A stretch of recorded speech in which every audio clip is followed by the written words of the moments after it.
नमस्कार दर्शकों, मैं हूं नाविका कुमार और आप जुड़ रहे हैं मेरे साथ सवाल पब्लिक का शो पर।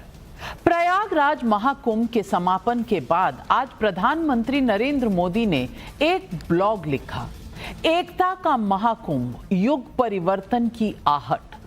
45 दिनों में 66 करोड़ 30 लाख लोगों के प्रयागराज पहुंचने के बाद प्रधानमंत्री के ये शब्द बहुत महत्वपूर्ण हैं। जहां 140 करोड़ देशवासियों की आस्था एक साथ एक समय में इस एक पर्व से आकर जुड़ सी गई, यानी जिसे हिंदू आस्था का संगम भर माना गया था, देश के प्रधानमंत्री उसे पूरे हिंदुस्तान की संस्कृति और संस्कार बता रहे हैं। आज ही इस महाआयोजन के बाद उत्तर प्रदेश के मुख्यमंत्री योगी आदित्यनाथ प्रयागराज में थे। वहां उन्होंने सफाई कर्मियों से लेकर नाविकों तक महायज्ञ में जुटे रहे हर एक व्यक्ति का धन्यवाद किया। साथ ही प्रयागराज में योगी आदित्यनाथ ने कहा, विपक्षियों ने दुष्प्रचार का कोई मौका नहीं छोड़ा, लेकिन दूरबीन लगाकर ढूंढने पर भी उन्हें कुछ मिल नहीं पाया। सवाल पब्लिक का है कि क्या हिंदू आस्था के इस महायज्ञ से मोदी योगी का आत्मविश्वास फिर जीता? क्या महाकुंभ से मोदी योगी 140 करोड़ के भारत का नया युग ले आए हैं? और क्या ये महाकुंभ सनातन विरोध की राजनीति का सच उजागर कर गया है?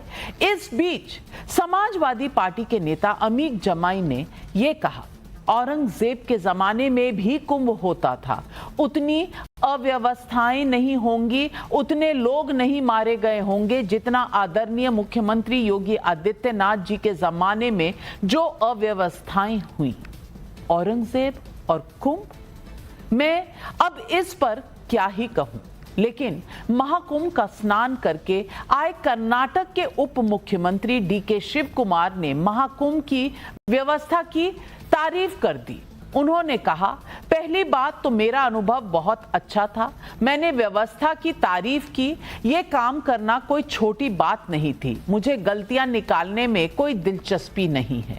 वैसे डीके शिव कुमार कल जब महाशिवरात्रि पर केंद्रीय गृह मंत्री अमित शाह के साथ जग्गी वासुदेव यानी सदगुरु के आश्रम में थे, तो डीके शिव कुमार की बीजेपी से बढ़ती नजदीकियों का सवाल तो उठ ही गया, जिस पर डीके शिव कुमार को सफाई भी देनी पड़ी। सवाल है, हिंदुत्व या सनातन से जुड़े कार्यक्रमों में विपक्ष का नेता शामिल होता है तो क्यों इकोसिस्टम परेशान हो जाता है? क्या इससे उनका नैरेटिव ध्वस्त होता है? क्या जो हिंदुत्व के करीब दिखेगा उसके खिलाफ एजेंडा पॉलिटिक्स चलेगी? महाकुंभ से सनातन का जोर बढ़ा तो क्या मोदी योगी को फुल नंबर इसलिए विपक्ष परेशान हुआ? सवाल पब्लिक का आज यही है।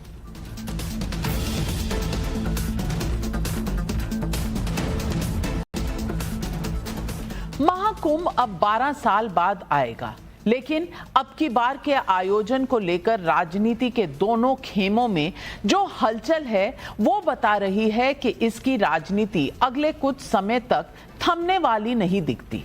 बीते 1.5 महीनों में अखिलेश यादव बात बेबात ये समझाने की कोशिश करते रहे कि महाकुंभ तो मोदी योगी का फ्लॉप शो है, और आज अखिलेश यादव के कैंप से महाकुंभ के रेफरेंस में औरंगजेब भी जुबान पर चढ़ गया।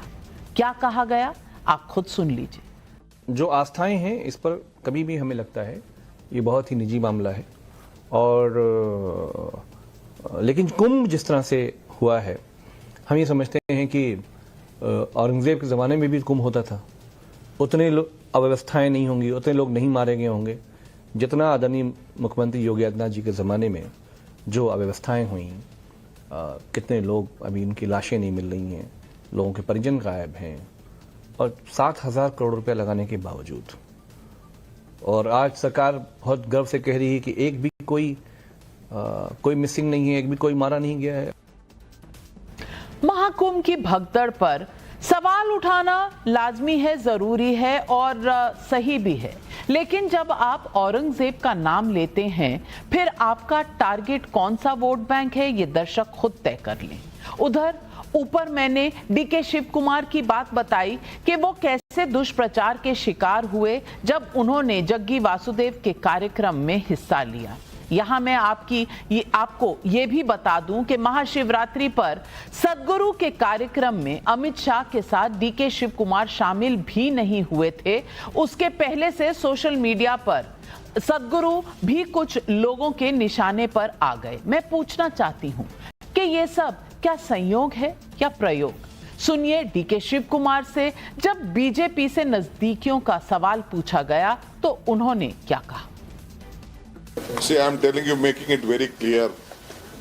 I could see in lot of media and lot of social media, some of my friends are calling that DK Shiv Raj is on the way, closer to BJP, closer to this one and all. See, by birth I'm a congressman. My stand is, I'm a Hindu and I believe in every culture of the society. Because of my personal liking and my personal ideology, belief, Congress ideology is everyone taking everyone together. I have seen Sonia Gandhi conducting our Ugadi festival. Karge Sahabru, Mallikarjuna Karge anta ಹೇಳ್ತಾರೆ. Mallikarjuna ಯಾರು? ಶಿವ. ಅವರ ಹೆಸರು ಬದಲಾವಣೆ ಮಾಡ್ಕೊಂಡ್ಬಿಟ್ರ? AICC के secretary PV Mohan ने DK Shiv Kumar पर निशाना लगाते हुए यह कहा कि जो आदमी यानी कि सदगुरु जी मखौल उड़ाते हैं राहुल गांधी का, उनके कार्यक्रम में जाना क्या ये सही है? क्या ये पार्टी के कोर से दूर जाना नहीं है? क्या ये पार्टी को गलत संदेश देना नहीं है? ये सवाल क्यों? ये सवाल सदगुरु जी पर, ये सवाल शिवरात्रि पर या सनातन पर? यही सवाल आज बहुत अहम है। डीके शिव कुमार ने जो कहा उसके सीधे मायने यही है कि सनातन भारत की आत्मा है, उसे कोई राजनीति नहीं छीन सकती। इस बात को बड़े कॉन्टेक्स्ट के साथ प्रधानमंत्री मोदी कह रहे हैं। ब्लॉग में उनके शब्द हैं, अमेरिका की आबादी के करीब 2 गुने लोगों ने एकता के महाकुंभ में हिस्सा लिया, डुबकी लगाई। आध्यात्मिक क्षेत्र में रिसर्च करने वाले लोग करोड़ों भारतवासियों के उस उत्साह पर अध्ययन करेंगे तो पाएंगे कि अपनी विरासत पर गौरव करने वाला भारत अब एक नई ऊर्जा के साथ आगे बढ़ रहा है। मैं मानता हूं ये युग परिवर्तन की वो आहट है जो भारत का नया भविष्य लिखने जा रहा है। आपने ब्लॉग में प्रधानमंत्री ने यह भी लिखा कि भारत की ये एक ऐसी शक्ति है जिसके बारे में भक्ति आंदोलन में हमारे संतों ने राष्ट्र के हर कोने में अलख जगाई थी। विवेकानंद हो या श्री औरोबिंदो हो, हर किसी ने हमें इसके बारे में जागरूक किया था। इसकी अनुभूति गांधी जी ने भी आजादी के आंदोलन के समय की थी। आजादी के बाद भारत की इस शक्ति के विराट स्वरूप को यदि हमने जाना होता और इस शक्ति को सर्वजन हिताय सर्वजन सुखाय की ओर मोड़ा होता तो ये गुलामी के प्रभावों से बाहर निकलते भारत की बहुत बड़ी शक्ति बन जाती। उधर महाकुंभ को लेकर आज योगी आदित्यनाथ का बयान है कि अब सनातन की ध्वज झुकने वाली नहीं है। सुनिए उनका बयान। विरोधी और विपक्षी लगातार दुष्प्रचार कर रहे थे, बदनाम कर रहे थे, अपमानित करने की भाषा का उपयोग कर रहे थे। काहिरा की घटना को, काठमांडू की घटना को, किसी अन्य जगह की घटना को प्रयागराज से जोड़ करके बदनाम करने की साजिशें हो रही थी। मुझे लगता है कि जनता जनार्दन ने एक सिरे से उन्हें खारिज करके प्रयागराज महाकुंभ में आकर के साबित किया कि नहीं, तुम्हारे दुष्प्रचार में अब नहीं आएंगे, सनातन का ध्वजा अब कभी झुकने वाली नहीं है। तो आज पब्लिक पूछ रही है सवाल पब्लिक का नंबर 1, कांग्रेस की दिक्कत है किससे? सदगुरु जी से, महाकुंभ से, महाशिवरात्रि से या सनातन से? सवाल ये भी पूछ रही है पब्लिक। मोदी ने कहा एकता का महाकुंभ, योगी ने कहा सनातन की ध्वजा नहीं झुकेगी, तो समाजवादियों को औरंगजेब की याद क्यों आई? डीके शिव कुमार ने हिंदू आस्था का सम्मान किया, क्या इसलिए उनकी राजनीति को चोट पहुंचाने वाला एजेंडा चला? क्या महाकुंभ में देश के उत्साह से सनातन पर हमला करने वाली राजनीति हार गई, या फिर ये जो मीन मेख निकाली वाली राजनीति है ये उजागर हो गई? यही सवाल पूछ रही है पब्लिक, और इन सवालों के जवाब देने के लिए आज हमारे साथ जुड़ रहे हैं बीजेपी के राष्ट्रीय प्रवक्ता राकेश त्रिपाठी, तहसीन पूनावाला कांग्रेस के सपोर्टर है, फराज किदवाई समाजवादी पार्टी के प्रवक्ता है, विवेक श्रीवास्तव राजनीतिक विश्लेषक, हर्षवर्धन त्रिपाठी वरिष्ठ पत्रकार और शेखर अय्यर वरिष्ठ पत्रकार भी आज सवाल पब्लिक का शो पर हमारे साथ जुड़ रहे हैं। मेरा पहला सवाल जाता है तहसीन पूनावाला जी को। तहसीन पूनावाला जी को पूछना चाहती हूं मैं आज, तहसीन भाई, ये डीके शिव कुमार जी ने महाकुंभ की तारीफ कर दी, पहले महाकुंभ की व्यवस्था की तारीफ कर दी, और उसके बाद वो महाशिवरात्रि के इवेंट पर चले गए। अब महाशिवरात्रि से भी दिक्कत हो गई। वो पीवी मोहन एआईसीसी सेक्रेटरी कह रहे हैं ये सेक्युलरिज्म के खिलाफ है। मैं पूछना चाहती हूं, क्या सेक्युलरिज्म का मतलब है कि कोई भी हिंदू पर्व हो तो उससे दूरी बनाकर रखनी है? क्या कांग्रेस का यही कॉन्स्टिट्यूशन है, यही विचारधारा है?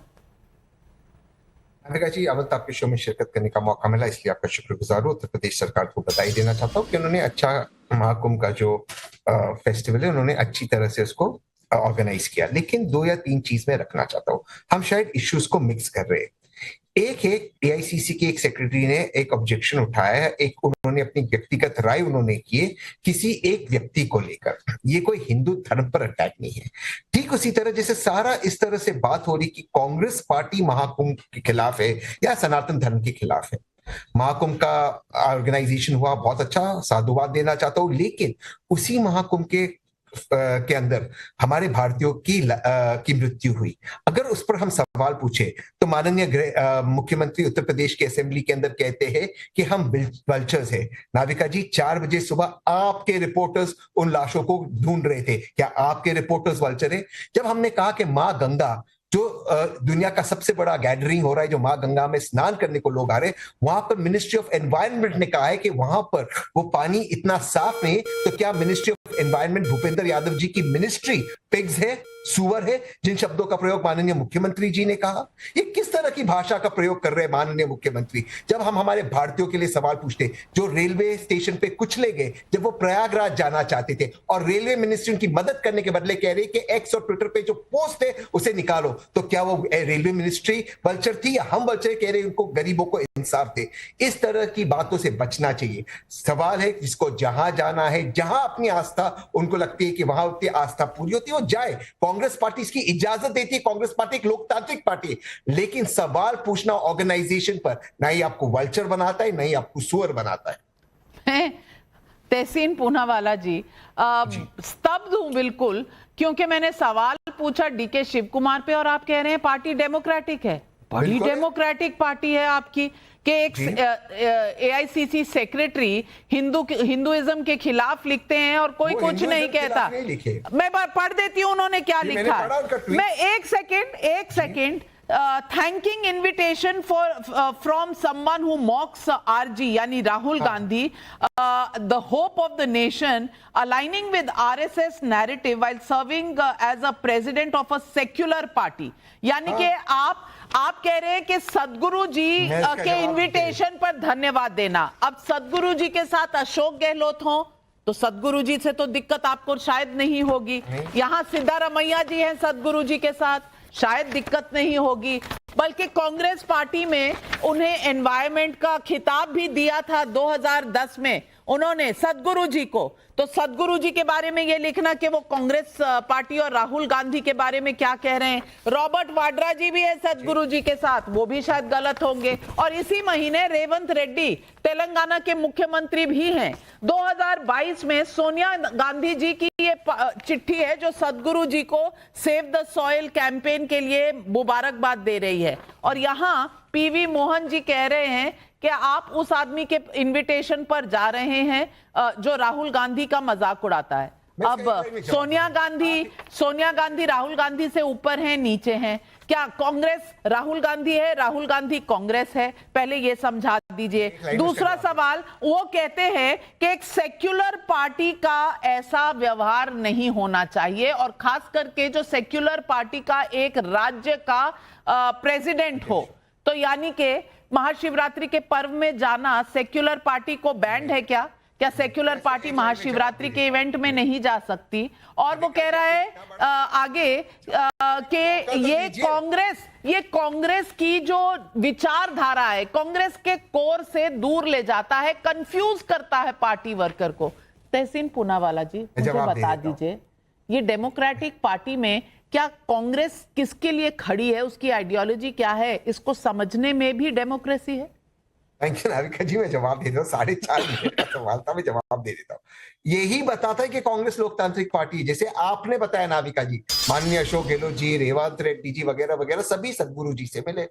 एक एआईसीसी के सेक्रेटरी को लगता है कि सदगुरु जी शायद आरएसएस की तरफ इंक्लाइंड है, वो उनका अधिकार है वो मानना, बाकी मुख्यमंत्रियों को नहीं लगता है। यही बताता है कि माननीय सोनिया जी और माननीय राहुल गांधी जी का कोई गाइडलाइंस नहीं कि आपको जाना चाहिए नहीं जाना चाहिए, शिरकत करना चाहिए नहीं करना चाहिए। वो एक व्यक्ति विशेष सदगुरु जी के बारे में बोलते हैं। मैं मानता सदगुरु जी आपकी डेमोक्रेसी को सलाम, आपकी डेमोक्रेसी को सलाम। और राकेश त्रिपाठी जी, मैं पूछना चाहती हूं, पीवी मोहन जी कुछ कहते हैं डेमोक्रेसी, सैम पिट्रोडा जी कुछ कहते हैं डेमोक्रेसी, वहां सलमान खुर्शीद जी किताब में लिखते हैं हिंदुत्व तो बोको हराम है, डेमोक्रेसी। सैफरन टेरर आ जाता है, कॉइनेज नाम सुशील कुमार शिंदे दे देते हैं, डेमोक्रेसी।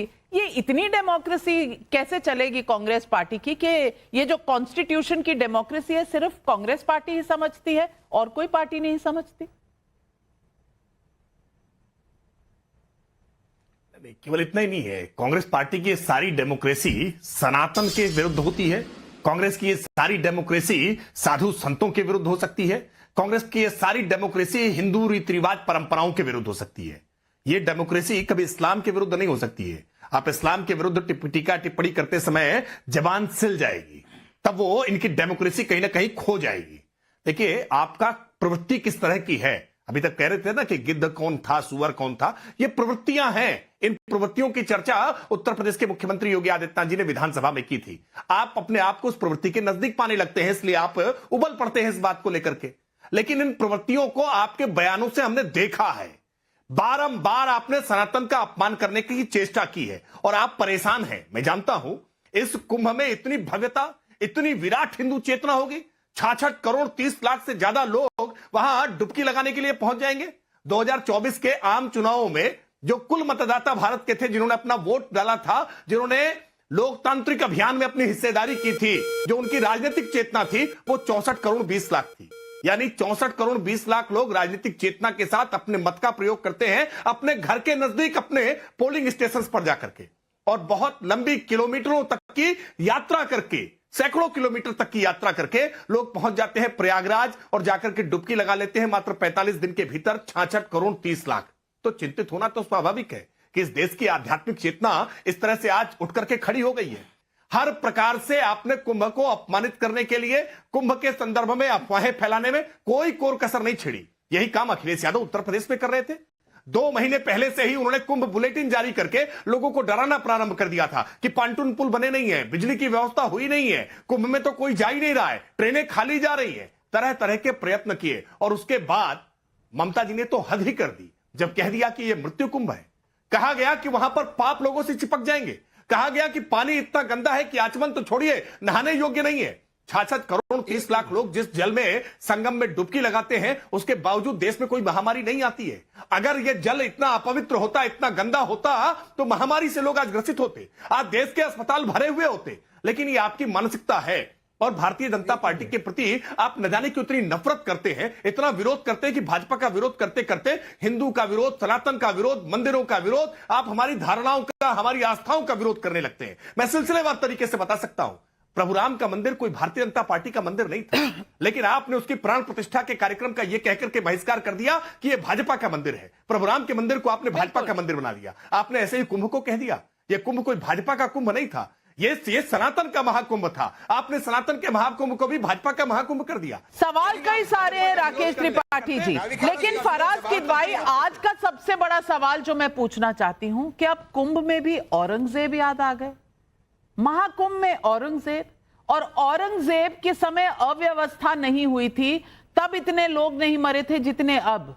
ये किस दिशा में ले जाना चाहते हैं आप पूरी एक कम्युनिटी की श्रद्धा को, फेथ को, आस्था को? मैं पूछना चाहती हूं कि औरंगजेब से महाकुंभ को जोड़ना, क्या यही डेमोक्रेसी है? क्या यही आस्था है?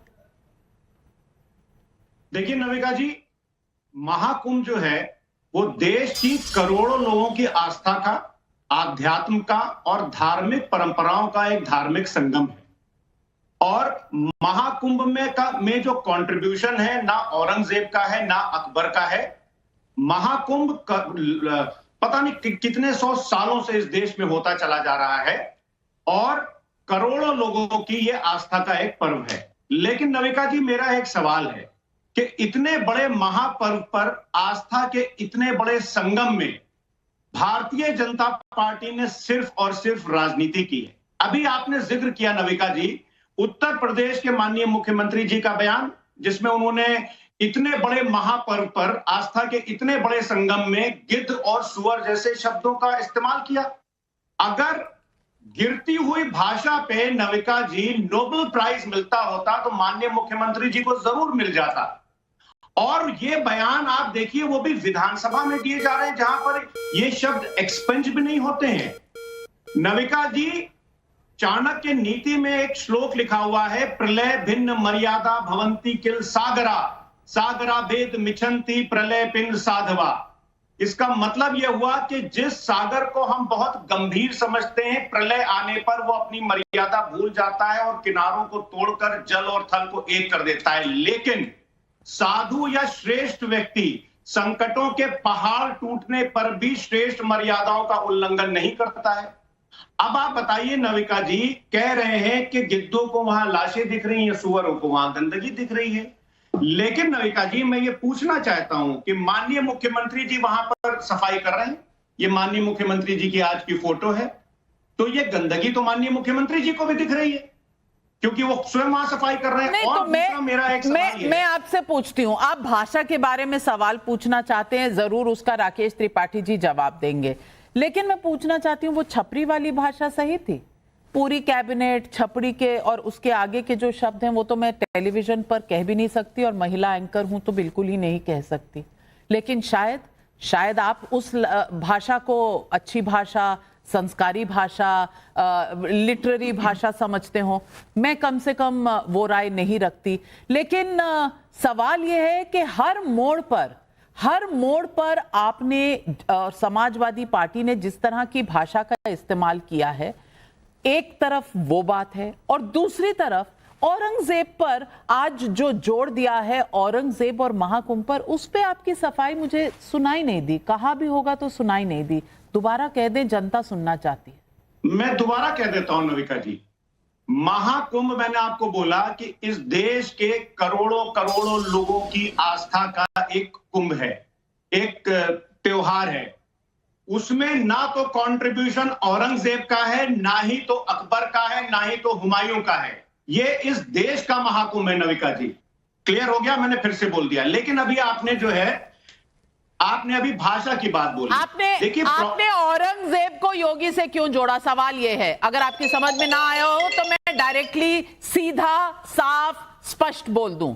आप कह रहे हैं योगी के समय में भी महाकुंभ हुआ, औरंगजेब के समय में भी महाकुंभ हुआ। योगी और औरंगजेब में आपको फर्क नहीं नजर आता? या इस देश का कोई भी मुख्यमंत्री हो, उसके बीच में और औरंगजेब के बीच में आपको कोई फर्क नहीं नजर आता? नविका जी, मैं फिर से बोल रहा हूं, महाकुंभ और कुंभ योगी जी के टाइम पे भी हुआ है, आदरणीय अखिलेश यादव जी के टाइम भी हुआ है, नारायण दत्त तिवारी जी के टाइम पर भी हुआ है, गोविंद वल्लभ पंत जी के टाइम पर भी हुआ है। तो मैं अगेन एंड अगेन आपसे बोल रहा हूं, बिल्कुल हुआ है। औरंगजेब क्यों पीछे रह गए? औरंगजेब से बाकियों को भी कंपेयर कर देते कि या वो पदवी सिर्फ योगी जी के लिए? और यही पूछना चाहती हूं मैं, राकेश त्रिपाठी जी, ये सोच की फर्क आपको नजर आ रही है, जनता को नजर आ गई होगी? देखिए, एक हालिया अभी बॉलीवुड की फिल्म रिलीज हुई है। उस फिल्म रिलीज होने के बाद बहुत खलबली मची हुई है। औरंगजेब को नायक साबित करने का प्रयास, चेष्टा कुछ लोग फिर करने लगे हैं। लेकिन औरंगजेब एक क्रूर आक्रांता था, निर्दयी शासक था।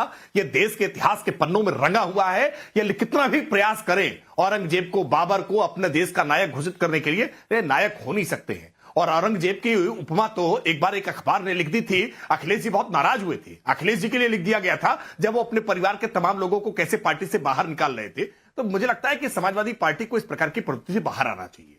कुंभ को लेकर के आज उनको इठलाना चाहिए, गर्व करना चाहिए, इतराना चाहिए कि इतनी बड़ी आबादी। और मुझे लगता है कि कम से कम उत्तर प्रदेश की सरकार और उत्तर प्रदेश की प्रशासनिक व्यवस्था, विशेष करके पुलिस व्यवस्था को बिना किसी हथियार के, बिना किसी लाठी डंडे के इतनी बड़ी संख्या, इतनी बड़ी जमावड़ा हो और किसी प्रकार की कोई कानून व्यवस्था ना बिगड़े, किसी प्रकार की कोई शांति भंग ना हो, मुझे लगता है कि इस बात के लिए प्रशंसा की जानी चाहिए। इस बात के लिए उन स्वच्छता कर्मियों की प्रशंसा की जानी चाहिए कि इतनी बड़ी संख्या में जहां पर लोग इकट्ठा हो रहे हो, मानो उत्सर्जन हो रहा हो, उसके बावजूद किसी प्रकार की गंदगी ना दिखाई पड़ रही हो। मुझे लगता है कि इस बात की प्रशंसा की जानी चाहिए थी। इन सब बातों की प्रशंसा किए बगैर लगातार बारंबार कुंभ को लेकर के आपत्तिजनक टिप्पणियां करते हैं तो निश्चित तौर पर आपकी नीयत पर, आपकी प्रवृत्ति पर सवाल जरूर खड़े होते हैं कि किन कारणों से आप महाकुंभ को अपमानित करने का प्रयास कर रहे हैं, किन कारणों से आप महाकुंभ को लेकर के अफवाहें फैलाने का प्रयास कर रहे थे। क्योंकि आपका जो पीडीए का राग था ना, यह राग बेसुरा हो रहा था, क्योंकि कुंभ में कोई किसी की जाति नहीं पूछ रहा है। तो जाति जाति का नैरेटिव जो रटने का काम आप कर रहे थे ना,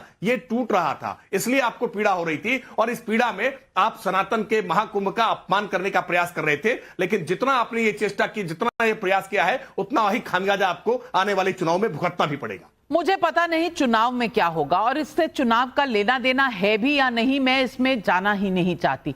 मेरा सवाल सिर्फ इतना है कि कहीं औरंगजेब और कुंभ में कोई स्टोन अनटर्न नहीं छोड़ा जा रहा कंपैरिजन में, और दूसरी तरफ डीके शिव कुमार महाशिवरात्रि में चले जाते हैं तो एलर्जी, पूरी तरीके से एलर्जी कांग्रेस में छा जाती है। और यही सवाल आज पब्लिक पूछ रही है। रंजन मौर्य पुणे से पूछ रहे हैं और विवेक श्रीवास्तव जी, ये सवाल आपके लिए है। मुझे समझ नहीं आता कि महाकुंभ हो या अयोध्या की प्राण प्रतिष्ठा हो, रामनवमी की शोभा यात्रा हो, विपक्ष सारी कंट्रोवर्सी हिंदुओं से जुड़े पर्वों पर ही क्यों करता है? अब इसका जवाब दे दीजिए। नहीं, देखिए, सबसे पहली चीज तो मेरे हिसाब से मोहन साहब ने बिल्कुल सही सवाल उठाया कि पहले तो मुझे ये बताइए कि इन सदगुरुओं को, इन गुरुओं को, इन साधुओं को अंबानी साहब की जरूरत होती है स्टैंप लगाने के लिए अपने ऊपर, या जरूरत होती है होम मिनिस्टर अमित शाह की? उसके बिना भगवान शिव की आराधना नहीं हो सकती। डीके शिव कुमार अपने राज्य में, अपने घर में, अपनी कॉलोनी में बैठ करके महाशिवरात्रि नहीं बना सकते थे? वहां पहुंचेंगे ईशा फाउंडेशन में तो भगवान शिव क्या ज्यादा प्रसन्न हो जाएंगे? ये पॉलिटिकल स्टेटमेंट्स है जिनका धर्म से कोई लेना देना नहीं। उसी प्रकार से जिस प्रकार से कैटरीना कैफ महाकुंभ में पहुंचती हैं, जिस प्रकार से ममता कुलकर्णी को आप महामंडलेश्वर बना देते हैं पैसा दे करके, उसके बाद निकाली जाती हैं, फिर कंट्रोवर्सीज होती हैं। तो ये मुझे मत सिखाइए। आज एआई, अमेरिका कह रहा है एआई करो, आर्टिफिशियल इंटेलिजेंस, हम कह रहे हैं एमएम करो, महामंडलेश्वर बनो। आप भाई 60 करोड़ का आंकड़ा गलत है, और जितने लोग वहां से आ रहे हैं दुखी होकर के आ रहे हैं। नहाए, एक धार्मिक पर्व में गए, ये जरूर है, अव्यवस्था थी, मैं नहीं मानता, व्यवस्था बहुत अच्छी थी, लोग मरे हैं, नई दिल्ली स्टेशन पे भी मरे हैं। अब मैं प्रश्न उठाऊंगा तो बोला जाएगा साहब ये सनातन पे प्रश्न उठा रहा है। अरे लोग जो मरे हैं उनके घर में जाओगे तो वो रोएगा ना, वो बोलेगा कैसा कुंभ? अगर ममता बनर्जी ने मृत्यु कुंभ कह दिया क्योंकि वहां लोग मरे हैं, तब भी आप कहेंगे साहब आस्था पे उठा रहे हैं। वापसी आने के बाद उस कुंभ से वही रोजी, वही रोटी, वही नौकरी, वही गरीबी, वही वेट कर रही है आपके लिए। ये राष्ट्रीय चेतना नहीं है। राष्ट्रीय चेतना में हमें फिल्म स्टारों की जरूरत नहीं होती है। लोग जो गए थे उन्हें ये पता नहीं था ना, उन्हें लग रहा था कि उनकी रोटी अपने आप थाली में आ जाएगी, उनकी सब्जी अपने आप थाली में आ जाएगी। उनको ये सब नहीं पता था। वो आर्टिफिशियल इंटेलिजेंस सिर्फ आप ही के पास थी। और मैं ये पूछना चाहती हूँ, आप कह रहे हैं सदगुरु जी को अमित शाह की क्या जरूरत है? मुझे ये बता दीजिए, कांग्रेस पार्टी को सदगुरु जी की क्या जरूरत थी? 2010 में उन्हें एनवायरमेंट का अवार्ड दे दिया। ये बता दीजिए, रेवंत रेड्डी तो पहले मिले सदगुरु जी के साथ, अमित शाह जी तो कल गए थे, रेवंत रेड्डी जी तो कम से कम 3 हफ्ते पहले मिले थे, और रॉबर्ट वाड्रा जी तो 2017 में मिले थे सदगुरु जी से, वो क्यों मिल रहे थे भाई? और ये भी बता दीजिए, अशोक गहलोत जी वो भी तो थे सदगुरु जी के साथ और बिल्कुल बात कर रहे थे उनसे, और यहाँ सिद्धारमैया जी हैं, इनके लिए तो आपकी कोई टिप्पणी नहीं आई। और सोनिया गांधी जी ने चिट्ठी लिखकर उन्हें मुबारकबाद दी, तो आपके पेट में दर्द नहीं हुआ। अब डीके शिव कुमार महाशिवरात्रि में चले गए। सदगुरु, ये तो तय है कि सदगुरु का दर्द नहीं है आपको दर्द है महाशिवरात्रि का। क्यों हर्षवर्धन त्रिपाठी? सदगुरु जी बुरे होते तो इतने कांग्रेस के नेता क्यों उनके साथ होते? लेकिन महाशिवरात्रि पे डीके शिव कुमार चढ़े गए, शायद ये कांग्रेस के चार्टर के खिलाफ है। नविका जी, कुंभ संपन्न हो गया और लाख विघ्न संतोषियों के बहुत सुंदर, बहुत शानदार, बरसों बरस जब कुंभ को याद किया जाएगा तो इस कुंभ को याद किया जाएगा।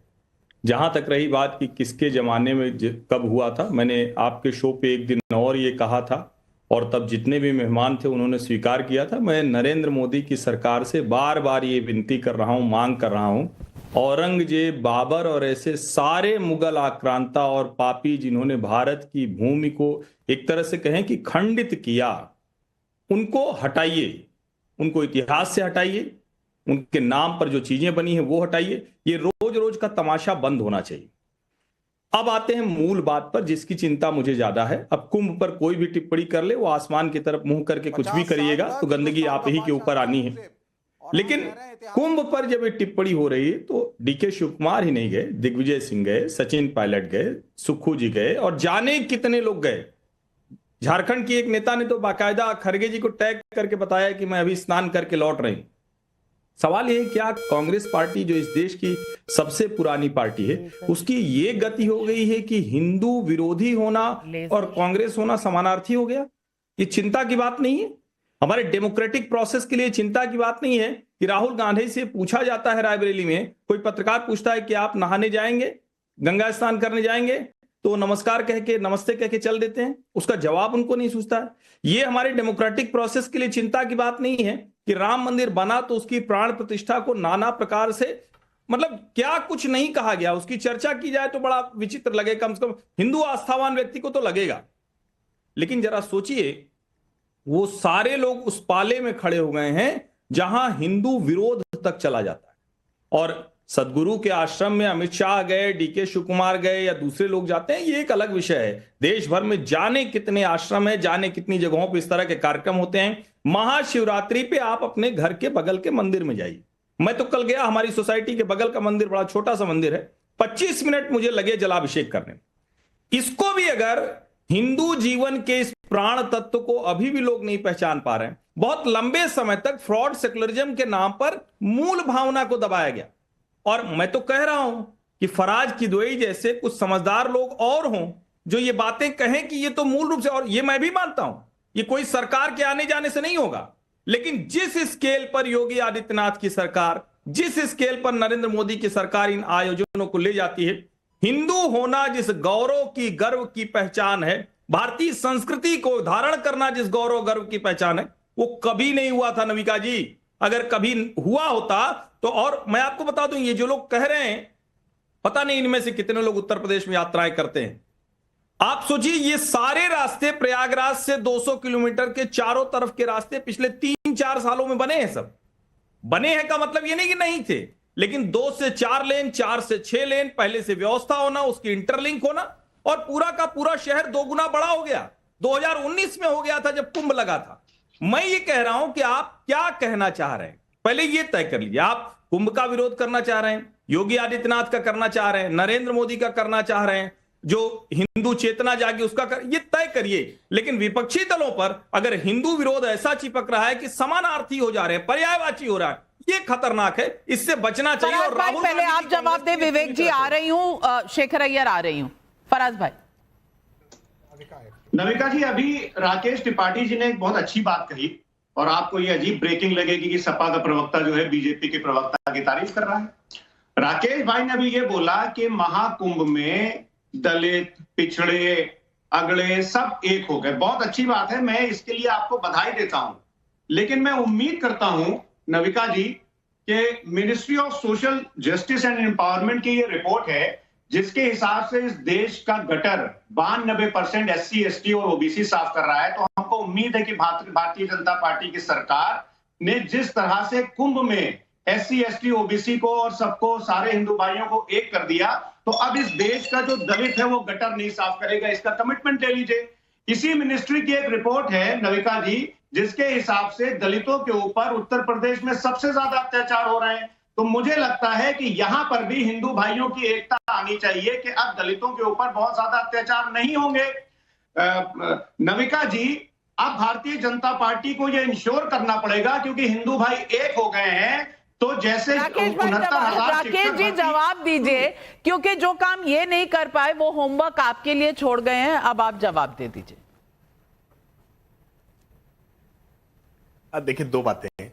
एक तो मुझे लगता है कि इस बात को इनको स्वीकार करके साथ पे कहना चाहिए था कि हाँ, हमारी सरकार के समय में भी गटर साफ करने वाले की संख्या इन्हीं दलित भाइयों में से हुआ करती थी। इस सच को स्वीकार करने में हमें कोई गुरेज नहीं है, दुख के साथ स्वीकार करना पड़ेगा कि लंबे समय से एक ये कुरीति के रूप में, एक ये सामाजिक कुरीति के रूप में रहा है कि एक वर्ग विशेष को ही हमने इस स्वच्छता के काम में, सफाई के काम में लगा रखा था। लेकिन हमने इसमें परिवर्तन करने के लिए कैसे प्रयास किए? याद करिए 2019 का कुंभ, प्रधानमंत्री नरेंद्र मोदी जी ने अपने हाथों से पैर धुले थे स्वच्छता कर्मियों के। और आज के दृश्य से याद करिए कि कैसे मुख्यमंत्री योगी आदित्यनाथ जी इन्हीं स्वच्छता कर्मियों के साथ बैठकर के भोजन कर रहे हैं। सबको समभाव में लाने का प्रयास तो हमने हमेशा किया था और कर रहे हैं। हम इसके लिए किसी को बाध्यकारी नहीं कर सकते कि नहीं, सफाई करने का काम ये जाति वर्ग के लोग ही करें। लेकिन निश्चित तौर पर इसमें परिवर्तन होना चाहिए। फराज भाई की इसमें चिंता है, इस चिंता को दूर करने के लिए भारतीय जनता पार्टी की सरकार संकल्पित होकर के काम कर रही है। हम इसमें हाथों पर, सर पर मैला ढोने की प्रथा को दूर करना हो या गटर में उतर करके सफाई करने के लिए जाना हो, इन प्रथाओं से दूर करने का प्रयास हमने आधुनिक तकनीकी के द्वारा किया है ताकि लोगों को इस कार्य से विरत होना पड़े। मुझे ऐसा नहीं लगता कि सिर्फ हिंदू भाई बहन है हमारे जो ये कार्यक्रम कर रहे हैं। ये कार्य मुझे लगता है हर तबके से लोग कर रहे हैं, हर कम्युनिटी से लोग कर रहे हैं, पर उसके बारे में बात नहीं करेंगे। चलिए ना करें, लेकिन पब्लिक के सवाल है। और शेखर अय्यर जी, आपके लिए सवाल पढ़ना चाहती हूं। समीर का लखनऊ से सवाल है, काश समाजवादी पार्टी के नेता ये कहते कि औरंगजेब के बावजूद महाकुंभ नहीं रुका, लेकिन ऐसा क्यों कि औरंगजेब को ही सेक्युलर बताने लगे हैं। गरिमा विश्नोई का जयपुर से सवाल है, प्रधानमंत्री ने एकदम सही कहा, एकता का महाकुंभ तो ये था ही, अब हिंदुओं को जातियों में बांटने की कोशिश फिर करेंगे विपक्ष के नेता क्या? प्रतीक्षा सिंह पटना से पूछ रही हैं, विपक्ष के लोग क्या तभी खुश होते हैं जब हिंदू विरोध का कोई काम होता है, जैसे अभी पश्चिम बंगाल में हिंदुओं की छुट्टी कम करके ईद की छुट्टी बढ़ाने की कोशिश हुई? ये तमाम सवाल हैं। और शेखर अय्यर जी, सवाल एक और भी है। विवेक श्रीवास्तव जी ने कहा DK शिव कुमार अपने घर में बैठ के पूजा क्यों नहीं कर सकते?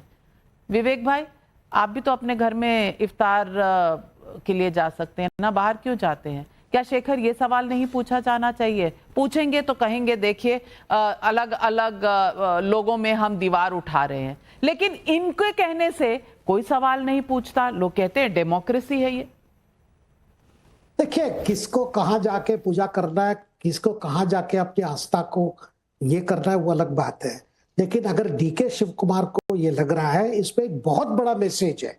ये मैसेज है कि सबसे पुरानी पार्टी कांग्रेस पार्टी जिस तरह हिंदू आस्था को लेकर जो रवैया अपनाई है, खास करके राहुल गांधी जी के नेतृत्व में, इसको लेकर पार्टी के अंदर बड़ी चर्निंग हो रही है।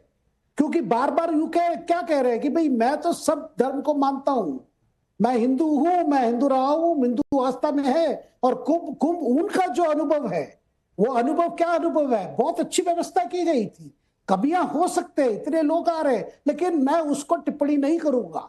तो एक प्रकार से अपने पार्टी को मैसेज दे रहा है कि भाई इस तरह हम क्यों दूर रहेंगे। नहीं तो बताइए दिग्विजय सिंह को क्यों मतलब दिग्विजय सिंह, सचिन पायलट, इनको भी मन में यही पीड़ा है। ये कांग्रेस पार्टी क्या कर रही है? क्या जवाहरलाल नेहरू उस समय नहीं गए थे 1954 में कुंभ में? वो क्या कम सेकुलर थे?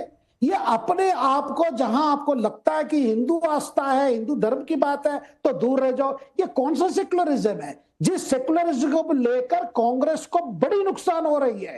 ये नुकसान पार्टी वाले समझ गए, कांग्रेस वाले समझ गए, कांग्रेस नेता और कैडर समझ गए। लेकिन हम क्या यहां देख रहे हैं कि अब डीके शिव कुमार के ऊपर वो कर्नाटका पॉलिटिक्स में अलग रंग ले रहा है कि DK Shiv Kumar pressure tactics कर रहे हैं, कि डीके शिव कुमार और सिद्धरामैया वो भी अलग से कर रहे हैं, और डीके शिव कुमार की जो प्रॉमिस दी गई थी कि आप मुख्यमंत्री बन जाएंगे कुछ समय के बाद, वो नहीं हो रहा है। लेकिन ये सारे बातें आप कई अर्थ निकाल सकते हैं, लेकिन मूल बात जो है, कांग्रेस पार्टी पहले ऐसे नहीं थी।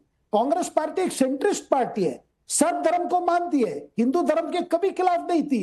लेकिन राहुल गांधी जी ने जो रास्ता पकड़ा है, और मैं तो सुना हूं कि प्रियंका जी का भी यही एडवाइस था कि भाई आप भी चले जाओ, राहुल जी को यही था कि आप भी चले जाओ, क्यों हम अपने आप को दूर रखें। देखे अयोध्या में प्राण प्रतिष्ठा को लेकर जिसकी आपने जिक्र किया नविका जी ने, इस तरह की टिप्पणी करना कांग्रेस पार्टी वाले कतई नहीं माने, नहीं, इसीलिए तो उत्तर प्रदेश के कांग्रेस नेता पहले चले गए वहां पे।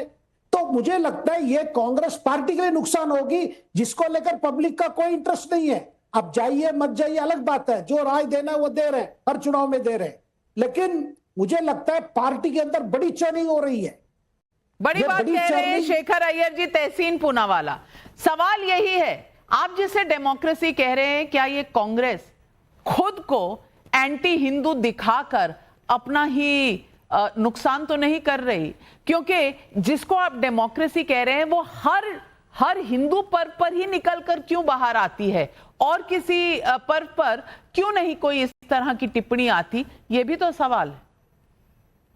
ये जो प्रश्न है, जो परसेप्शन है, इसी में विरोधाभास है। अगर कांग्रेस एंटी हिंदू होती तो क्यों सचिन पायलट जी, दिग्विजय सिंह जी को नहीं कहती कि आप मत जाइए, राजीव शुक्ला जी को नहीं कहते? आप खुद ही दिखा रहे, सारे कांग्रेस के बड़े नेता गए, जिनको जाना था, जो लोग गए वो उनको कांग्रेस ने कहा आपको जाने का अधिकार है। जो नहीं जाना चाहते थे या किसी और कारण कहीं और किसी और मंदिर में जाना चाहते थे, जैसे आपने बताया राहुल गांधी जी रायबरेली के मंदिर में थे, फिर खड़गे जी जो पार्टी के अध्यक्ष हैं वो क्यों कहते हैं कि अगर आप कुंभ में डुबकी लगा भी लें तो क्या गरीबी हट जाएगी? ये क्यों कहते हैं? ये बड़ी बात है या कुछ नेताओं का वहां डुबकी लगाना बड़ी बात है?